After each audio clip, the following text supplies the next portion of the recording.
On January 31st, 1999, the World Wrestling Federation aired its first ever empty arena match between The Rock and Mankind for the WWF Championship.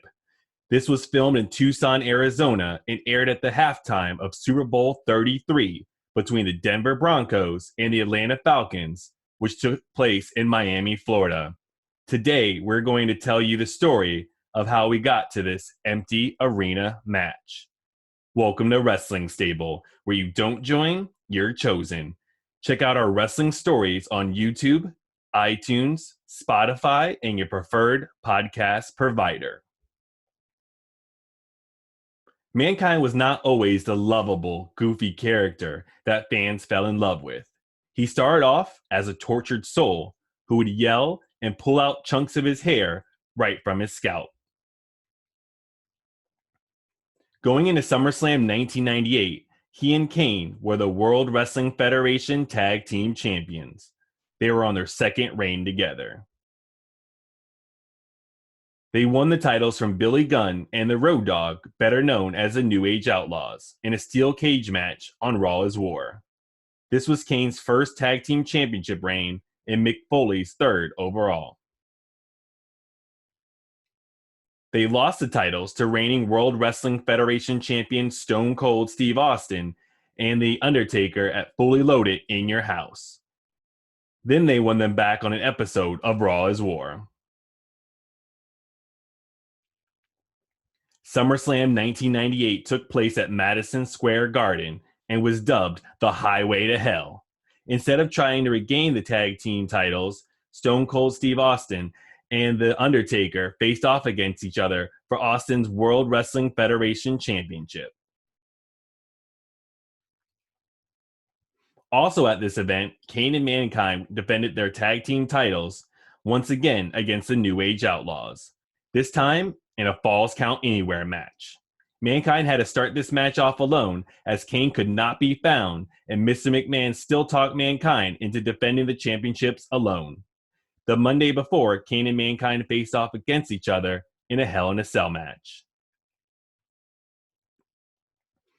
The New Age Outlaws came to take care of business, though. Kane never showed up during the match, and after beating the crap out of Mankind and hitting a spike pile driver on a tag title, the Road Dogg Jesse James and the badass Billy Gunn became the new Tag Team Champions of the world. Then they threw Mankind into a dumpster where we saw that Kane was in there the whole time. Kane drove a sledgehammer right into Mankind and closed the dumpster lid. After SummerSlam, Mankind began a transformation in character. With Vince McMahon hospitalized after an attack by The Undertaker and Kane, Mankind paid him a visit to deliver chocolates because Vinny has a sweet tooth and to introduce him to Yerpo the Clown to cheer him up. This is also where Mankind dropped to the ground and introduced the world to Mr. Socko.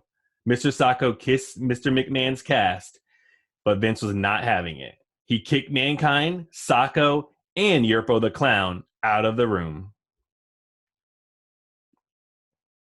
Mankind began putting the sock on his hand before applying his finisher, the Mandible Claw, stuffing a smelly sock into the mouths of opposing wrestlers. The sweat sock became massively popular with the fans, mainly because of commentator Jerry the King Lawler referring to it as being a dirty, smelly, sweaty, repulsive sock. Mankind saw the WWF owner as a father figure, and this allowed McMahon to manipulate him into doing his bidding. On an episode of Raw, Vince was in the back with the big boss man to ask Mankind for a favor. Mankind agreed before ever being told what the favor was. McMahon said that he did not want him to interfere in the next match between Ken Shamrock and The Rock. Mankind even said, "I trust you so much." This is when McMahon unveiled the first ever World Wrestling Federation Hardcore Championship belt. He awarded it to Mankind and said, "Mick, you earned it." Mankind kissed the belt and said that he loved it. Vince told him that he may have gained another son tonight and that this really excited Mankind. He even called McMahon dad as he rolled away in his wheelchair, which Vince did not want to hear.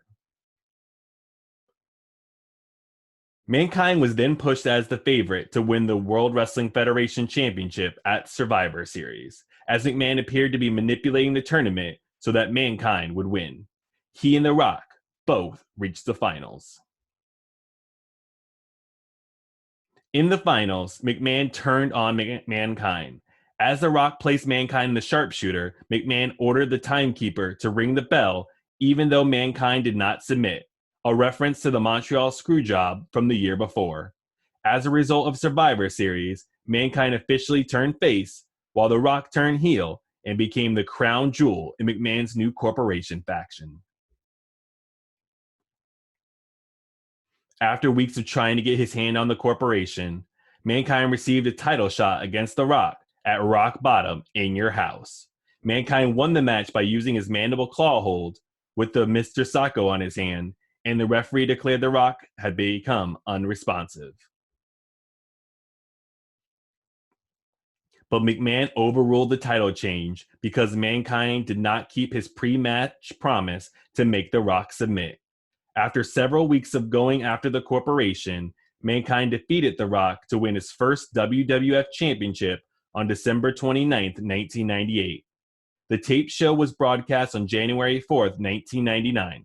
The head of rival promotion WCW, Eric Bischoff, attempting to take advantage of the fact that their show Monday Night Show aired live, while Mankind's title victory was taped the week before, had announcer Tony Schiavone reveal the ending of the Mankind Rock match before it aired. He then sarcastically said, "That'll put a lot of butts in the seats."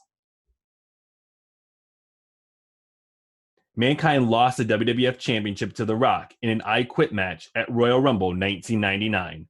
During the match, Foley took several violent and dangerous bumps from The Rock all over the arena, including repeated steel chair shots to the head and a fall from the stands onto solid electrical objects, which sparked upon impact.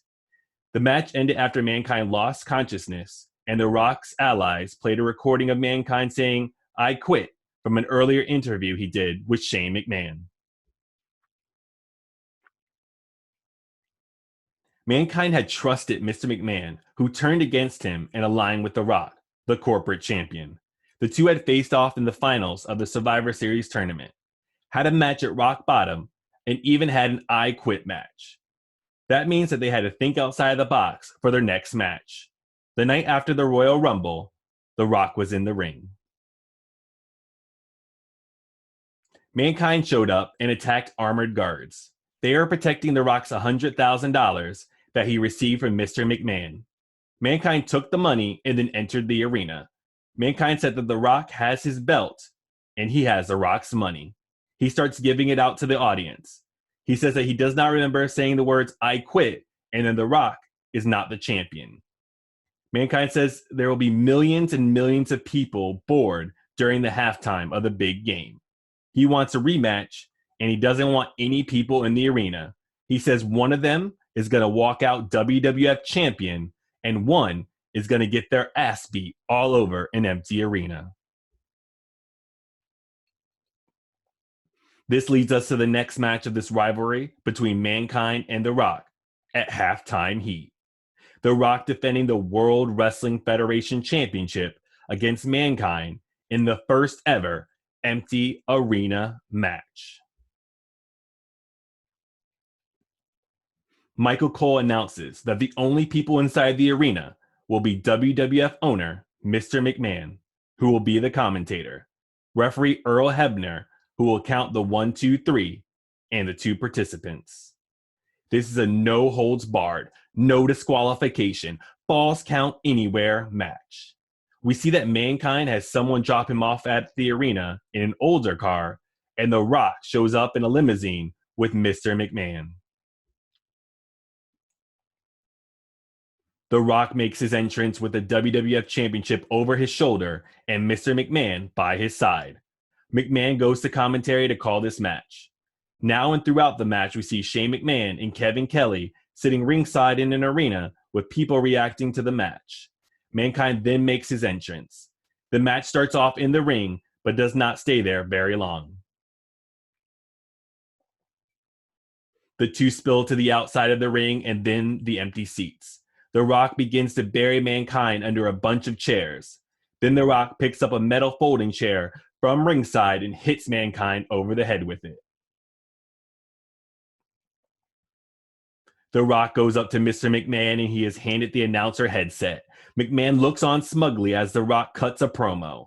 In the background, we see Mankind rise up from the pile of chairs like a phoenix from the ashes with Mr. Socko on his hand, and he walks over and applies a mandible claw to The Rock. The Rock breaks free and the two climb up the staircase of the arena. The Rock goes up first and hides from Mankind. He grabs an aluminum trash can and hits Mankind with that so hard that Mankind slides halfway down the stairs. Mankind and The Rock make their way to the kitchen. The Rock throws Mankind onto a pile of cotton candy and then takes Socko off of his hand and puts it into the oven. The Rock continues to throw him all around the kitchen. Then they make their way to catering. This basically turns into a one-man food fight. Mankind gets covered with tons of food. Then they make their way to an office where The Rock answers the ringing phone while continuing the beatdown. Finally, they make their way to the loading dock. Mankind applies a mandible claw with Mr. Socko and lays The Rock out on the ground by a forklift. He asks a forklift driver to get out, please, and Mankind takes control of the forklift and lowers the lift with a pallet and some barrels down on top of The Rock. Then Mankind gets on top of that. The Rock is trapped and the referee counts the 1, 2, 3. Mankind wins the match and the WWF Championship. Mankind screams, "Adrian, I did it again!" And the show goes off the air. This would not be the last match in the rivalry between The Rock and Mankind.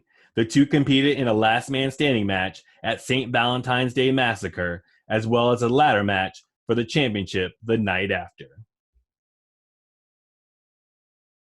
The next step in their journey would be for them to form a team as the Rock and Sock Connection. But this empty arena match was a critical match for both wrestlers and truly a first for the WWF. Check out the Wrestling Stable podcast on YouTube, iTunes, Spotify, and your preferred podcast provider for more wrestling stories. For news and updates, visit us at WrestlingStable.com, where you don't join, you're chosen.